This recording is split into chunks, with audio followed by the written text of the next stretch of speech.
if you go to a site and you think, all right, well, what would nature do in this location?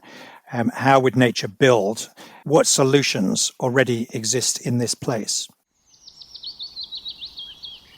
Welcome to the Green Urbanist podcast, where we explore sustainable placemaking, climate action in cities, and urban rewilding. I'm your host, Ross O'Kelly, an urban designer, educator, and sustainable placemaking consultant. Hello, welcome back to the Green Urbanist podcast. Today's episode is a conversation with Michael Pawlyn. Michael is an architect, a writer, a speaker, and a thought leader in the fields of regenerative design and biomimicry.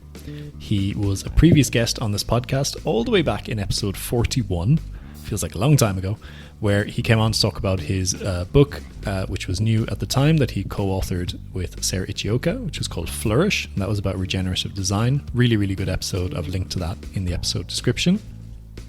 But you don't need to have seen that necessarily to enjoy and get a lot out of this episode, because this is a deep dive into the world of biomimicry, the field of biomimicry, and the potential for it in architecture and urban design and urbanism as a kind of transformative way of approaching our practice, really, as built environment practitioners, and the way that we can relate to the sites we work on, to the locations that we're in, and really produce solutions in built form that are regenerative, that are extremely low impact on the environment, or indeed actually improve environmental conditions, improve biodiversity, improve the health of people who are using the spaces. It's a really, really exciting topic, and such a world of exploration that I feel like we've barely scratched the surface on. Now, the reason I had Michael back on is because his book, which is called Biomimicry in Architecture, is being released in its third edition. It's been kind of holistically updated for a third edition, and it's a really, really good book. I have a copy of it. If you're interested in exploring more in this topic, I really recommend checking it out. The link to purchase it from Reba, as published by Reba Books, is in the episode description as well. Now, before we jump into the episode, just to give a little update, because there's been a big gap between the last episode and this one. You may be wondering what's going on. The Green Urbanist podcast is sort of on ice at the moment, on pause to an extent, as I'm working on other exciting projects that just take up all of my time, essentially. I will be publishing episodes of The Green Urbanist quite intermittently going forward, I would say. I hope to do a couple of episodes like this here and there, but it won't be as frequent as it has been the last year or so.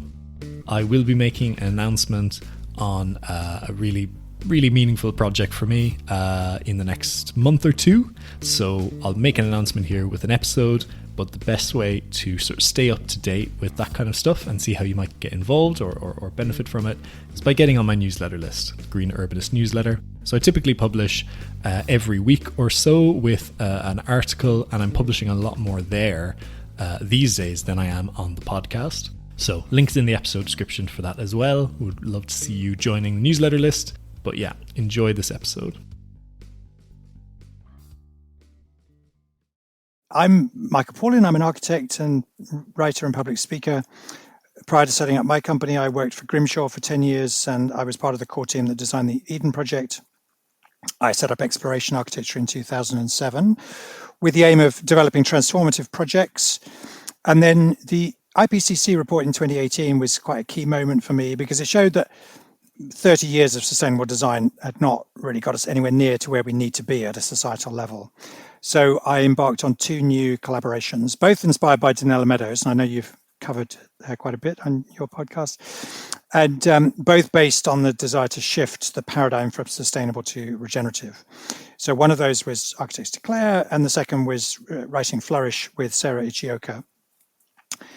And this new book is actually a third edition of Biomimicry in Architecture, but I've completely rewritten it, and this time I've worked with a brilliant illustrator called Marcia Mihotic. So because of that, I'm counting it as a new book.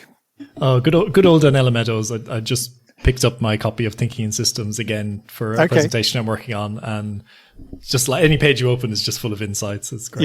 Yeah, she was brilliant. Excellent. Well, let's crack into your new book. What is the premise behind it? I suppose what's the thinking behind the major update to the new edition, and what are you hoping to sort of do with it? Yeah. So biomimicry still seems to be misunderstood by quite a lot of architects as being an aesthetic, and it really isn't that at all. It's a functional approach with a philosophical basis and readily applicable practical measures. And my aim this time was to put forward a more transformative case for biomimicry. And over the last few years, I've heard a lot of people asserting that we are nature. That there really isn't this divide between humans and nature. And so I've been exploring what it means to design as nature. And I'm sure many of your listeners are familiar with the Bill Reed diagram, which shows different levels of environmentally responsive design and showing that horizontal axis, which demarcates the difference between the less bad approaches of sustainability and the net positive aims of regenerative design. And there are lots of people doing great work in trying to bring projects above that neutral axis. What I'm exploring in my book is where I believe we should ultimately be heading, which is getting to the point where we've integrated everything we do as humans into the web of life that supports us. And I'm not suggesting that is more important or better than the work being done around the neutral axis, but I think we need both. And I actually use both approaches in my work as an architect and consultant. And the reason I think it's important to do that is because I think it's essential to start with an idea of where we ultimately want to get to. Otherwise, there's a risk that the work we do will be incremental rather than transformative. And in the built environment, that's crucial because what gets built tends to lock in performance and behavior for decades. And on your podcast, you've had lots of constructive discussions about what regenerative design is. And for me, there are three really key differences between sustainable and regenerative. So one I've mentioned is from shifting from being less bad to actually being net positive. The second is shifting from an anthropocentric approach, which is really just about humans, towards an approach that recognizes the whole web of life. And the third is moving from a rather mechanistic approach that just looked at a limited number of issues, like carbon and so on, towards a much more systemic approach. And within that, I think there is a need to ask more challenging questions about the current system. And that means trying to get to the root of the problem. And I agree with the writer and integrator Jeremy Lentz, who's asserted that the deepest causal layer of our unsustainability is our separation from nature. And I'm not suggesting that we all subscribe to that as individuals, but nearly all industrialized economies do function as though nature is something separate from us and as something that can be plundered for resources and treated as a dump for all our waste. And I think we, in the present moment, we're kind of 7 years on since the IPCC report, and we really need to be looking pretty carefully at what aspects of our industry are inherently self-terminating. Things that are not sustainable by definition come to an end. Carbon emissions are an obvious example, but we should also look at the linear use of resources, the emissions of toxins, and the flawed idea of human supremacy or human exceptionalism more generally. And I think the opposite mindset of separation is co-evolving as nature, which is featured in that top right of Bill Reed's diagram, and it's one of the categories of the Regenerative Architecture Index, which Architects Declare set up with Architecture Today. And if you like, we could explore that in a bit more detail if you want to. No, that's great. That's a really, really good introduction. I think paves the way for a good discussion today. I suppose where would be a good place to start for people who maybe aren't so familiar with biomimicry is, how do you describe that? What is biomimicry, and particularly within architecture, within the built environment, for people who are new to this topic? Yeah. All right. So it's distinct from approaches like biomorphic design, which is really about sort of alluding to natural forms, and that can be done well. I'm a big fan of Eero Saarinen's TWA terminal, which kind of captures something really quite poetic about flight. It's also distinct from biophilic design, which is a kind of more, I would describe more as a sort of psychological discipline. So biomimicry or biomimetics is very much a functional discipline. And Janine Benyus, I think she referred to it as drawing on nature's genius. Julian Vincent, who's a professor of biomimetics, talks about abstracting good design from nature. And I've deliberately chosen a slightly different definition of it this time, which is learning to design as nature, because I think the previous framing of learning from nature still sets up a sort of rather dualistic separation, whereas learning to design as nature emphasizes the fact that really what we need to do is to integrate what we're doing as humans into the web of life. That's it's quite beautiful as as far as definitions go. That's kind of quite inspiring to hear. I think also probably very challenging for people who are, in the sort of status quo education and work that we do. What kind of reaction do you get from people when you talk to them about this? Well, it varies. I think it helps if you can describe really clear examples and you can kind of contrast challenges that we have addressed in fairly conventional energy-intensive ways and contrast that with the way that biology has solved directly equivalent challenges in often much more ingenious and much lower energy ways. So, take one example of glass manufacturing. That involves a lot of digging stuff out of the ground, a lot of heat and melting stuff and forming it into glass sheets. But there are biological organisms like the glass sponge, which has evolved to make glass fiber with a higher optical quality relative to human-made glass fiber.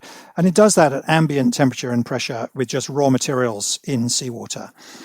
And that's pretty astonishing, really, because if you were to calculate the amount of energy involved, it probably uses, I mean, at a guess, 1/10,000th of the amount of energy. Maybe it's even more pronounced than that. It might be kind of 6 orders of magnitude different. And then, another example would be that we use large amounts of energy to keep buildings cool, and yet termites have achieved the same thing on the equator, maintaining tenable conditions, just using a bit of wind energy and solar energy. And for me, that's a really inspiring impetus to human imagination, that we ought to be able to achieve similar levels. I mean, the fact that it exists and it is proven in nature is a very good starting point for innovation. It's not just a leap in the dark. So really, it's a matter of working out how particular systems or organisms have evolved to address these challenges, and then learning to translate that into a solution that suits human needs. Okay, that's great. And I think let's get into talking maybe about some of the chapters in the book. You've already alluded to things like building materials there. I think I really enjoyed your first chapter, which is called Aligning with Ecosystems. Mm-hmm. Can you tell us a bit about that? Sure. So I deliberately restructured the book this time in order to start with systems, because understanding ecosystems and planetary systems is essential to us being able to effectively integrate our activities with them. And a common definition of a system is a group of interacting elements that act according to a set of rules to form a unified whole.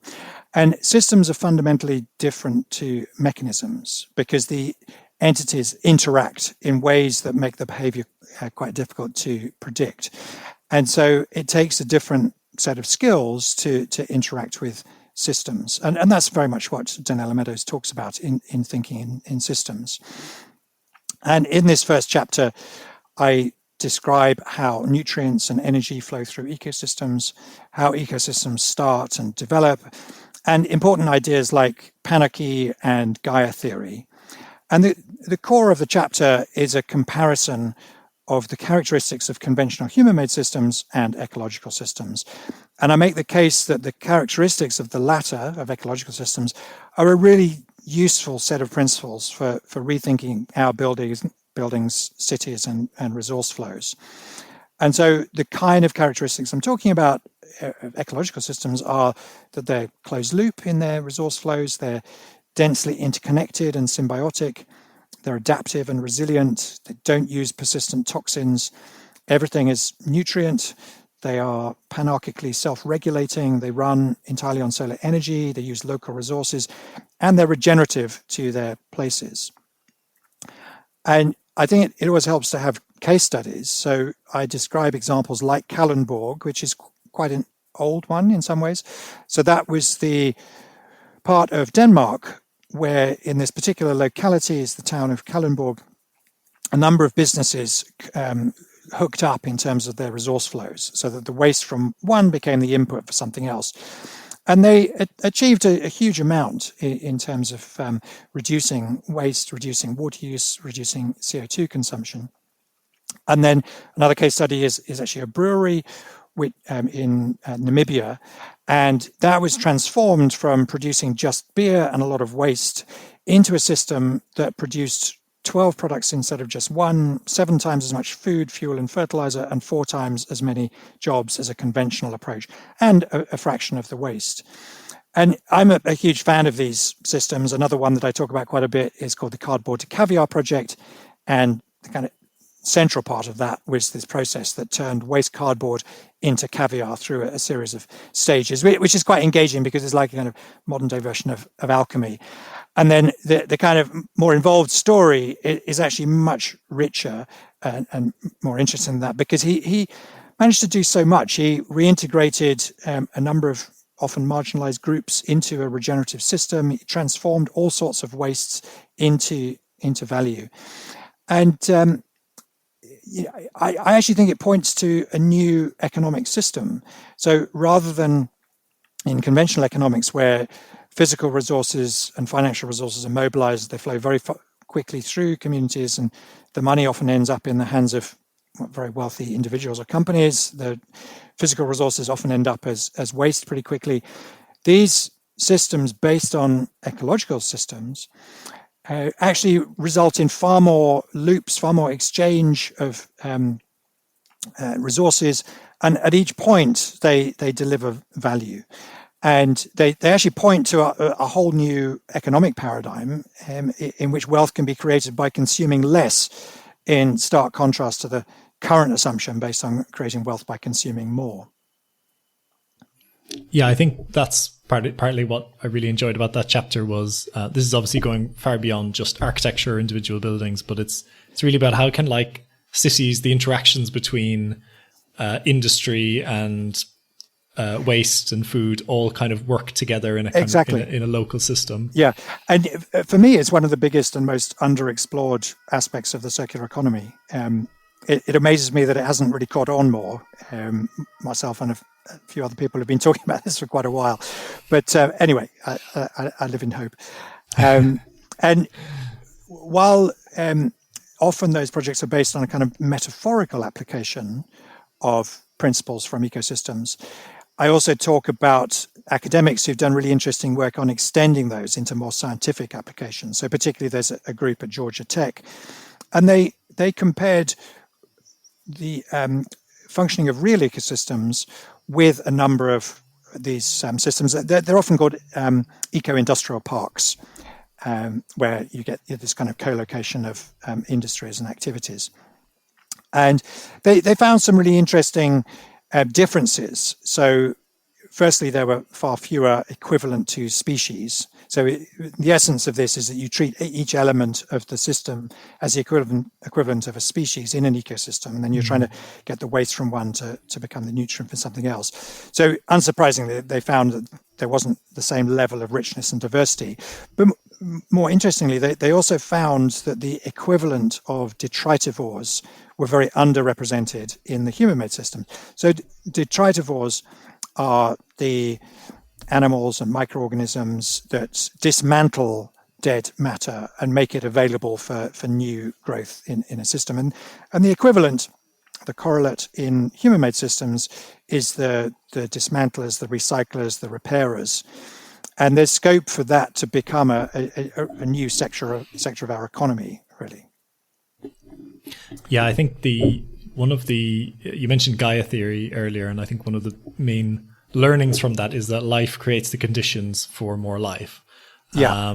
And without wanting to take us off on too much of a sidetrack here, but I think it's so fascinating when you look into how species within ecosystems work, that their sort of everyday behavior creates microhabitats for other species to thrive, or their waste is recycled in some way. And you can do this with every single species that has lasted the test of evolution. Absolutely, yes. And that actually picks up on one of the other things about this edition, where it's very much inspired by the work of a philosopher called Freya Matthews, who wrote a brilliant essay about a deeper philosophy of biomimicry. And she talks about two really important principles of ecosystems. One she calls conativity, and the other she calls least resistance. And the essence of those is that all species have evolved to maximize their existence, their kind of self-existence, and they also do that in a way that uses least energy or creates least resistance. And the best way of actually furthering yourself as a species within a system is to function in that way. And the suggestion there is that humans ought to also learn how to be conative species. And you've probably heard this before. There are lots of examples of indigenous peoples who've inhabited certain places, and where they've inhabited, those places have a higher level of biodiversity than where no humans have been living. So in other words, they have engaged with the conativity of that system, and they've really consciously integrated themselves into that. I'll take us on. I'll attempt to speak less and try and get through all of the questions that I have. So feel free to ask any questions you want. Yeah, just mindful of the time. But I'll take us on to the next chapter, which I actually really enjoyed as well, which was building materials. So tell us a little bit about that. Sure. So there's a kind of segue from the systems chapter into the building materials chapter, which is that we really need to rethink the kind of materials we use and how we put them together so that we can better integrate all those resource flows into ecosystem type models. And I start the chapter, I've tried to start each chapter with quite an engaging example from biology. And in the materials chapter, I start with a particular materials breakthrough called major ampullate silk. And I've suggested it's surely one of the most spectacular ever. And it's not exactly a recent thing, although that depends on your frame of reference, because it actually occurred roughly 225 million years ago in evolutionary history. And it's what allowed spiders to emerge from holes in the ground and actually take to the air. So over time, they evolved this particular type of silk, which was light enough to drift on the breeze until it sticks to something solid. And by doing that, they were able to form tight ropes that they can walk along and then construct amazing webs. And the reason I've picked on spider silk is because it provides an interesting contrast between the way materials are made in nature and the way that we tend to make things. So the closest thing that humans have made to spider silk is aramid fiber. And to make that, you take petroleum, you boil it in sulfuric acid at high temperature, you pile on extremes of pressure to get the molecules into place. Out of that, you get your fiber and masses of toxic waste. And all that to do the same as a spider does at room temperature with raw materials of dead flies and water. It shows that we really do have quite a lot to learn. And in this chapter, similar to the previous one, I draw another set of comparisons between the way that we conventionally make materials and the way that it happens in nature. So in nature, it's a very limited and safe subset of non-toxic elements. Sorry, a limited subset of the periodic table, all non-toxic.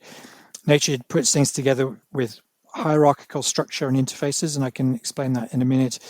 Often uses environmentally influenced self-assembly. Biological materials are capable of growth and self-repair. The manufacturing occurs at ambient temperature and pressure. Where adhesives are used, they're biodegradable and non-toxic. And all of this material production generally sequesters carbon. So to pick up on one or two of those, the idea of shifting away from toxic materials, it amazes me that hasn't attracted more attention, because the sperm count of the average European male has more than halved in the last 50 years. And if it carries on as it's according to the current trend, on average, European males will be sterile within the next couple of decades. And it's just staggering that that isn't discussed more, because a lot of it is to do with the way we make things, the rather sloppy chemistry that results in a lot of toxins and endocrine disruptors being discharged to the environment. And the other really emotive case for shifting away from toxins is Grenfell. And for all the horrors of Grenfell, I think it's really disappointing that it hasn't resulted in a more kind of comprehensive review of the materials that we use in the built environment. It's not widely known, but most people that die in building fires die from inhaling toxic fumes rather than from the flames themselves. And that comes from PVCs, from insulation products, from fire retardants. And I think what we should really be doing is aiming to design out all toxins from the built environment completely. And that's very likely to lead to a much wider deployment of water sprinklers. But the advantages would be huge. It'd be much better for our health in day-to-day use, much safer in fires. And we'd be able to shift to using much more in the way of biomaterials, which are far easier to integrate into ecological systems. And then the second one I mentioned, hierarchical structures and interfaces. So conventional engineering has tended to make materials that are monolithic, they're the same all the way through without any differentiation. And perhaps the best way to explain hierarchy is imagine you wanted to make a simple bridge. One way of doing that would be to just put two massive steel beams between a pier on either side of the river or whatever it is. So that would be no hierarchy. A more efficient way would be to turn each of those into a truss where you're separating the tension and compression members. That's one level of hierarchy. The Eiffel Tower has trusses within trusses within trusses. So that's 3 levels of hierarchy. And at each of those levels, you achieve really substantial improvements in resource efficiency. You're doing a lot more with less resource input.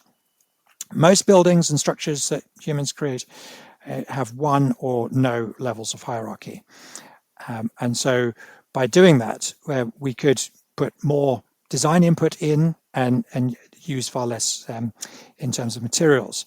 And then interfaces, well, a good example of that is abalone shell. So abalone is a marine microorganism. It's got an incredibly strong shell. And if you look at it under a powerful microscope, you can see that it's made of layers, lots of layers of calcium carbonate polygons. And those are connected with a flexible protein. So that's the interface. So if a crack starts in one of those layers, when it gets to the other side, it spreads through that interface to a much wider area. And that gives it amazing resistance to crack propagation. So at a basic chemical level, abalone shell is like 95% identical to ordinary blackboard chalk. But because of those interfaces, it achieves 3,000 times the toughness. And that's just one of many things that we could learn from the way that materials are put together in nature to rethink the way we use materials. And we could achieve really substantial increases in resource efficiency. And I think the McDonough and Braungart butterfly diagram of the 2 loops is still absolutely valid, and I included it in the book. For those of you who aren't familiar, it's from the Cradle to Cradle book, and it suggests that we should be learning to steward all our resources within one of 2 cycles. There's the technical cycle, which includes metals and minerals, and then there's the biological cycle, which includes natural fibers. And the challenge really is to use those materials in ways that allow near perfect cycling of those resources at the end. So an absolute minimum gets lost to landfill or incineration. And I think biomimetics will allow us to go much further and also shift more of the material use into the biological cycle, which will reduce energy, reduce carbon, and actually sequester more carbon into buildings and materials. And then at the end of each chapter, I include one or two projects that demonstrate integrated approaches. And a lot of the best work is actually being done at Stuttgart University, at the Institute for Computational Studies, ICD/ITKE. I can't remember exactly what ITKE stands for, but it's in the book. And they produce this really elegant live mats pavilion based on the kind of intersection of fibers within cactus. Is it cholla cactus, or no? It's the prickly Opuntia, the prickly pear cactus. So they've done some very intelligent things, getting closer to the way materials are assembled in nature and showing just how elegant the architecture that results can be. And then there's a segue from the materials chapter to the structures chapter, which is that really what we call structures, a biologist would just call the top level of hierarchy. And Julian Vincent has a good line on this, which is in nature, materials are expensive and shape is cheap. And there are lots of examples in nature of how by incorporating more shape, whether that's curves or folds or domes, air inflation, you can achieve far more with far less. I think this discussion on materials is really kind of necessary at the moment. There's a lot of talk about embodied carbon in the built environment, and a lot of talk about moving to more natural materials, timber, hemp, insulation, that kind of thing. What do you think would be a kind of, if we're looking at the sort of big places of intervention being like concrete, steel, I guess in the UK also like fired brick is quite energy intensive. What would be like a biomimetic perspective on replacing those or, dealing with those problems that those materials have? When you get used to working with biomimicry, it's very useful for putting forward really challenging questions. So if you go to a site and you think, all right, well, what would nature do in this location? How would nature build? What solutions already exist in this place? And that can apply both to the vernacular and indigenous knowledge, as well as to all the biological adaptations from species that have adapted to that place. And I think it's best not to see those as separate, because that's reinforcing a dualistic frame, but to look at all of those as evolved ingenuity. And in most cases, biological species would evolve to make use of what's available. And I've adapted a phrase from Studio Bark. They referred to form follows availability. I've adapted that to form follows abundance, because biological organisms generally have evolved to make use of what's abundant. And that could be, for instance, and this is a project that I'm working on at the moment, we're developing a way to make structurally insulated panels out of very thin timber with a mycelium insulation. And so conceivably, you could use wood waste from the site to make structurally insulated panels, and you could use agricultural waste from the site or very close to the site to make the mycelium insulation core. And there you've got a really substantial part of the building, and you could make most of that building enclosure out of those panels. So I think there are lots of ways of shifting away from the kind of usual suspects of steel and concrete. And I'm absolutely convinced that we do need to be moving towards a more sort of bioregional mindset. And bioregionalism is the kind of philosophical, quasi-political idea that we need to be learning to source all our materials within a certain biological area, generally defined by watersheds. So rather than the kind of abstract and rather arbitrary boundaries of national boundaries, we should be learning to live within biological boundaries that define a certain kind of way of living and certain species and based on certain materials. So I hope that answers your question, Ross. Yeah, I think that's really interesting. And it kind of leads me into another question I had for you, which was, a lot of the way that I suppose urbanism and architecture takes place is very globalized, and a lot of cities starting to look, the same as other major cities around the world, same kind of materials, same kind of architectural design being used. Do you think biomimicry is inherently local? And it sounds like from what you're saying, it's about not necessarily about sort of scaling a sort of biomimicry replacement globally to replace, our standard practice, but looking at what's available locally as a solution. Is that right? Absolutely, yes. And I think at its best, it can result in very distinctive architecture. One of my favorite examples is one that Julia Watson shows in her book Low Tech, which is the reed houses built by the Marsh Arabs in what is now Iraq. So, they had a very unpromising starting point of these relatively weak bits of grass or reed, and they tied those into bundles, and then they tied those bundles into kind of mega bundles to create these reed houses. And it looks amazing. It looks nothing like anything else anywhere in the world. So they turned a challenge into something very distinctive, a completely unique language of architecture. And I think, the idea of localism, some people can interpret that negatively because it sounds as though that might be parochial. But I think there's an easy answer to that criticism, and it's a very simple one, which is, well, we need to be distinguishing between different types of resources, and what we really need to be doing is localizing our physical resource use and globalizing our intellectual resource use. So we can share ideas about how to make use of local materials.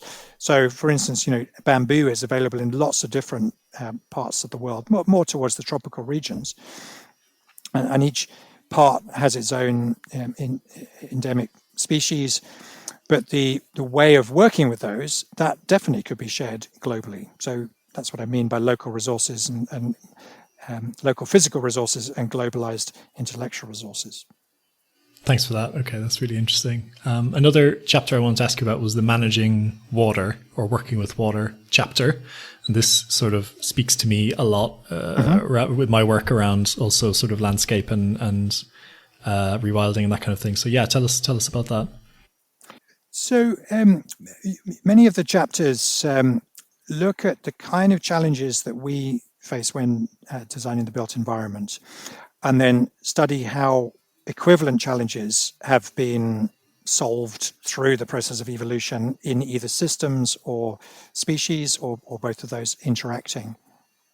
And in this chapter, I look at examples of how we could enhance living systems in cities, how we could integrate water treatment with nutrient flows, how we could protect coastlines, harvest water in places where it's scarce, desalinate water, how we could minimize water loss, how we could deal with excesses of water, and that's going to become more and more topical with climate change resulting in more extreme rainfall, how we could store water, transport water. And for all of those, there are amazing examples that we can draw from in biology. And most of those would actually deliver multiple benefits, as I show. Many of those solutions would result in more biodiversity, cleaner air, cooler cities, less flooding, and reconnecting us with the rest of nature. And it's in this chapter that I introduce an idea that I think I may have talked about when you interviewed me for the book I wrote with Sarah Ichioka, Flourish. And it's an idea from the consultancy Biomimicry 3.8. And they make the case that the way we design buildings and cities currently doesn't go far enough. And what we should really do when approaching a new project is we should start by analyzing how a mature ecosystem in that part of the world would function. How much oxygen would be produced, how much water would be filtered, how much carbon sequestered, how much food would be grown, how much wildlife would be accommodated. And what we should then do is try and match our new piece of city to that level of performance. And clearly that's way beyond what we're doing currently, but there are enough examples of projects that do bits of that for me to be convinced that's possible.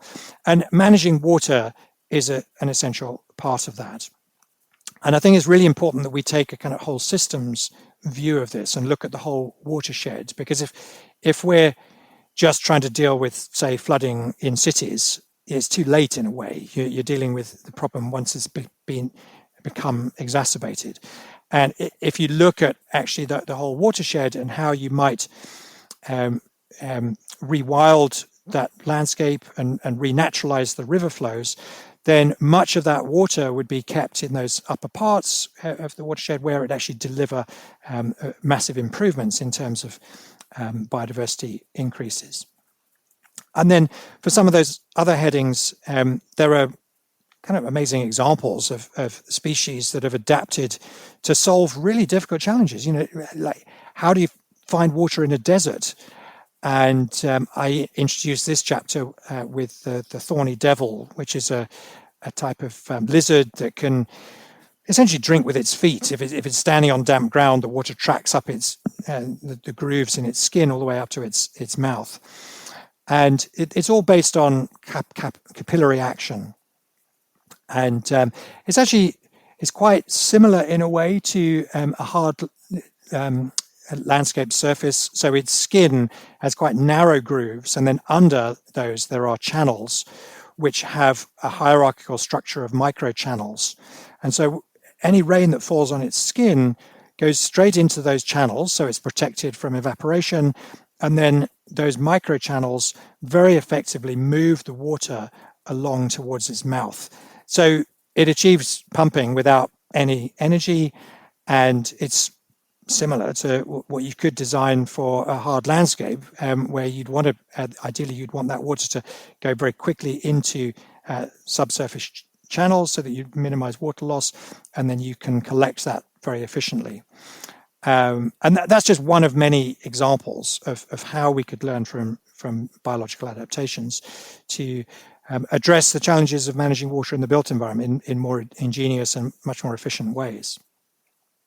Yeah, and I think hopefully people are sort of getting that from the conversation so far, that I think biomimicry isn't just about, we'll take Velcro as an example, finding a really specific thing in nature and then, applying that to sort of a product. It's also about understanding, how ecosystems function and how natural habitats function, and thinking about how we can mimic that in, we'll say, our landscape design. And I think that's a really good prompt for urban designers, landscape designers, of thinking about how public spaces can be made much more resilient and biodiverse and flood resilient, etc. Is actually just thinking, well, it's still a designed landscape, but can we learn from nature and mimic the sort of natural processes in a way and let those flow, rather than it having to be a fully sort of human-dominated approach. Yeah. Excellent. Yeah, I really enjoyed that. Some really good examples in that chapter as well. Can you talk a little bit about something, flooding, I think, is probably more of an issue in the UK compared, rather than water shortages, although that probably will happen during some summers. Do you have any thoughts on dealing with flooding or water harvesting or things like that?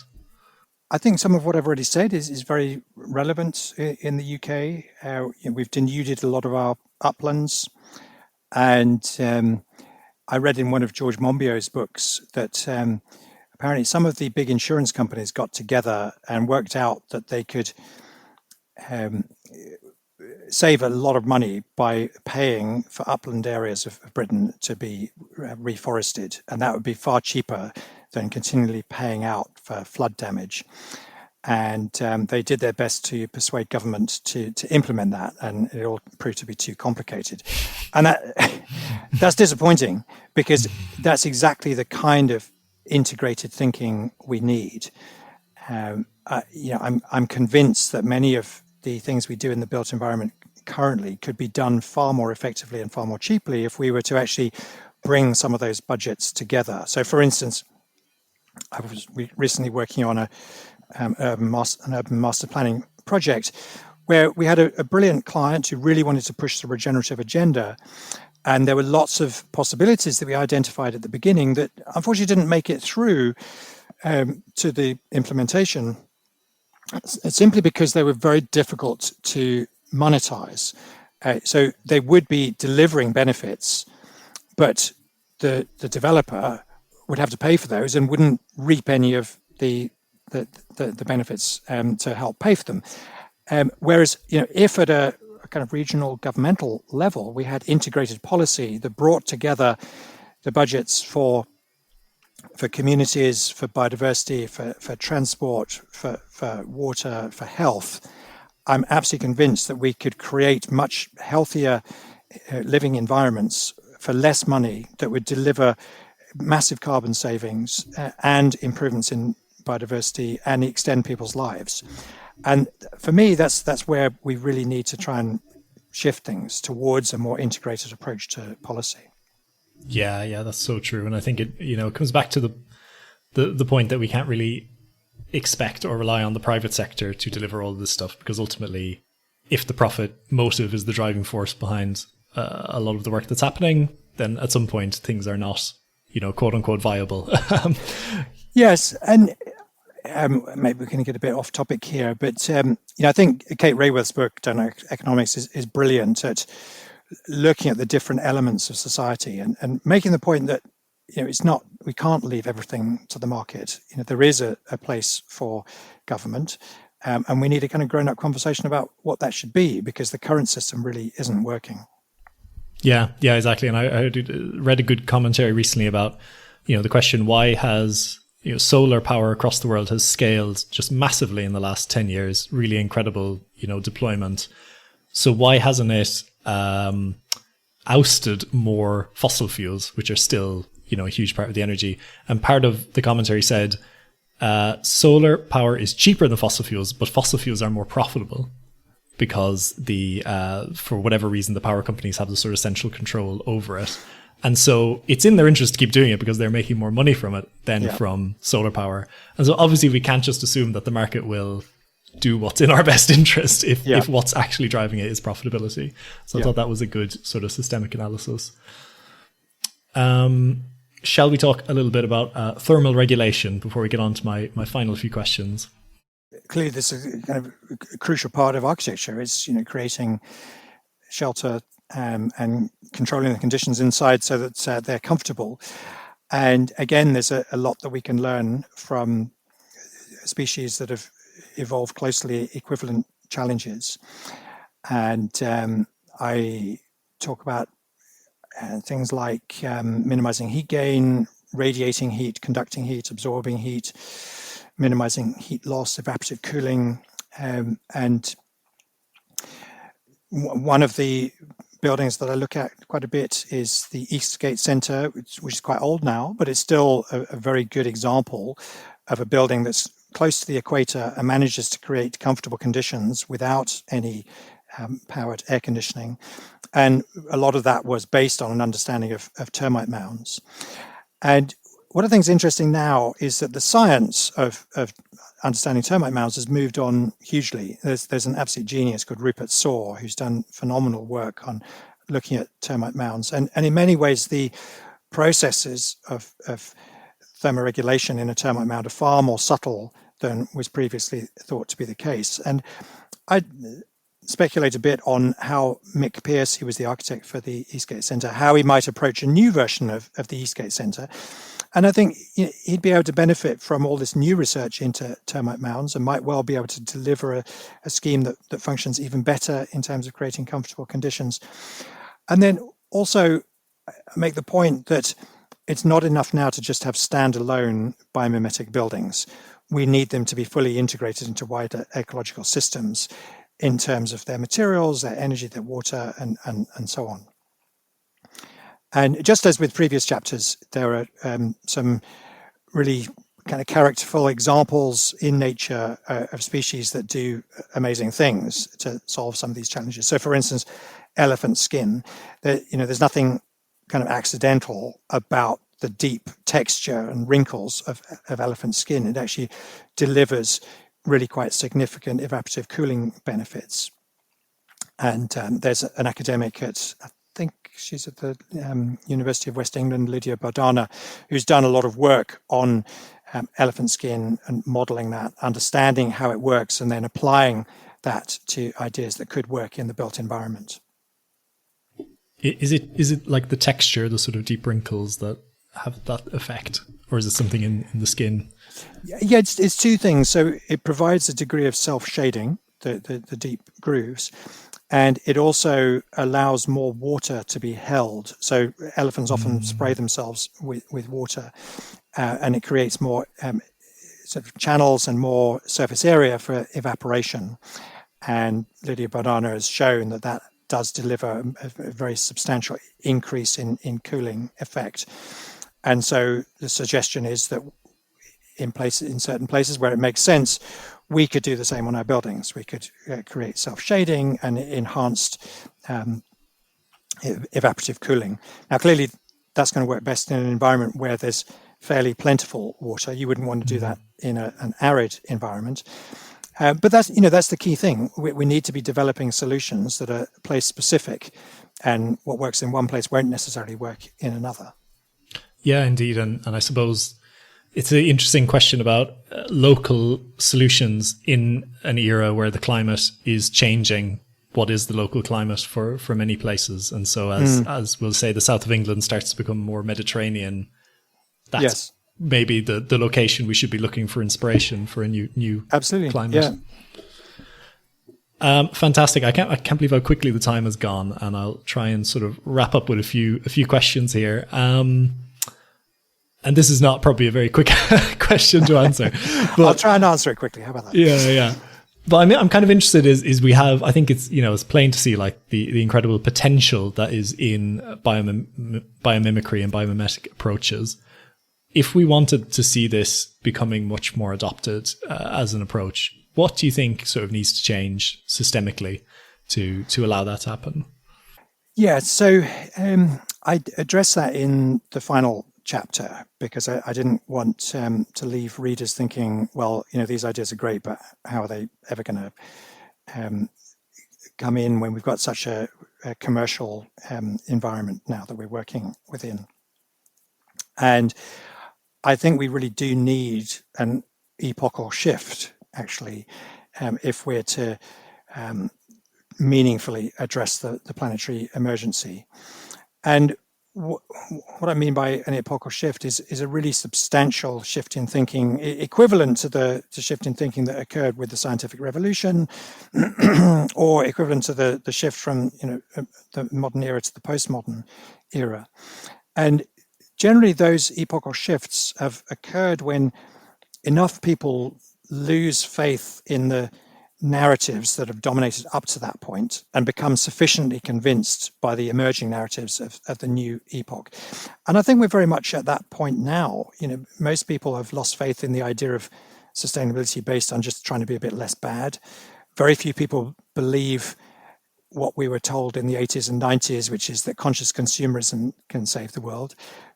Very few people, apart from conventional economists, believe that endless growth is possible on a finite planet, and the new ways of looking at things, the new world views are coming into closer and clearer focus now. The importance of a planetary perspective and planetary health that sees our health as inseparable from the health of the living systems on which we depend.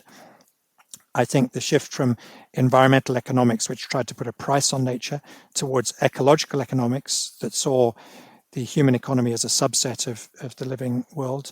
That's also gaining a lot of ground with Kate Raworth's work. I think the shift from sustainable to regenerative is now well underway.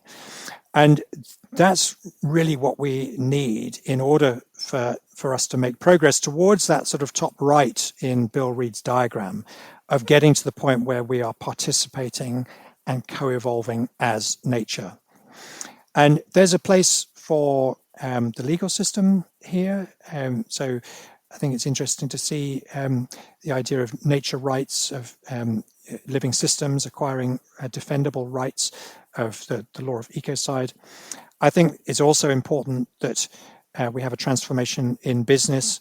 So there's a group of businesses that's come together called the Better Business Act. And the essence of what they're saying is that we would like to go further, but we can't do this unilaterally. We need government to help create a level playing field so that we can still compete on commercial terms, but to do that within planetary limits. So those are the kind of things I think we need in order for us to be able to more readily implement these ideas, these biomimetic ideas, which are proven in nature. They're not pie in the sky at all. They're absolutely proven solutions. And these really could help us to move on. But we do need some changes to the kind of all-pervasive economic system that we're trying to work within. Yeah, and I think, some of the things that I've learned from my studies into systems changes is really that disruptive moments are moments when new ideas can be sort of brought, hit that tipping point and be brought into the mainstream. I think, Kate Rayworth talks about that, of making sure that donut economics is around for when it's needed and someone can take it and kind of catapult it further. Yeah. And the other thing is just the fact that change is very rarely linear and is often it can feel like you're chipping away for years and not making much progress. And then, in a very short period of time, it's that tipping point dynamic again that things can change. Yeah, absolutely. Brian Eno talks about a book that was written by a writer in Russia shortly after that system collapsed. And the title of the book is Everything Was Forever Until It Was No More. Right up until the point where the Soviet Union collapsed, everyone was saying, well, that is the only system. And then all of a sudden, it just wasn't there anymore. And similar things happened with the Berlin Wall. Even kind of a year before, a lot of people thought that it would never change, but it did. I think the dangerous thing that is happening at the moment with conventional capitalism is that the longer it continues in its current form, the more damage it's going to do, and the more painful that adjustment is going to be. Yeah. That's a great quote. I'll remember that. That's really, really, really, really good. Final question for you, if you have still have a few minutes just to hang around, is really just for those, practitioners that are listening, architects, urban designers. What are your sort of advice to them in sort of taking their first steps into working with biomimicry? It's going to sound as though I'm plugging the book kind of relentlessly here, but obviously read the book first. But there is a section at the end of the book about how to apply these ideas and what kind of skills you need to acquire. And you don't need to become a qualified biologist at all. And I think architects and urban designers are actually pretty good on the whole at knowing where the limits of their knowledge are and knowing when to involve other people with the right specialist knowledge. And so when it comes to biology, you need to know a certain amount. You need to know enough to ask the right questions at the right stage of the project and ask enough questions to really draw out the best from your team. And it's crucial to involve the biologist or the ecologist really early on. And you mentioned in one of your episodes how that's already happening to some extent now with biodiversity net gain. They are getting involved much earlier. And Janine Benyus has quite a fun line on this where she said, the typical involvement of an ecologist on a construction project is that they do the body count once the design's been done. And I'm really pleased that is now changing. And with a greater understanding of biomimicry, I think we could really get much more out of that creative interaction with biologists and ecologists. Excellent. There's a bit of advice that I always remember from a previous guest, which is Rachel Houlihan, who's an architect that is very involved with circular economy. And she said this on the podcast years ago, but I always remember it, which is that just try and do something new with every project. And over the course of doing that, you'll eventually your practice will transform because you keep trying new things and learning from them. Yeah, I think that's excellent advice because I know what it's like to be, the kind of bleeding edge of a project up against time constraints and cost constraints. And some of these ideas can just feel, just too much to take on. But as you say, if you just focus on just one thing and push that as much as you can towards regenerative or biomimetic aims, you learn from that, you share that knowledge within your practice and ideally wider as well, and carry that forward. That is one way in which change happens. Yeah. Fantastic. Thank you, Michael. Any final things you want to say before we wrap up? Where can people find the book, more importantly, I suppose? It's you can order it directly from Reba Publications, or you can get it from the site that doesn't pay enough of its taxes. So it's going to be published on the 2nd of September. it should be readily available.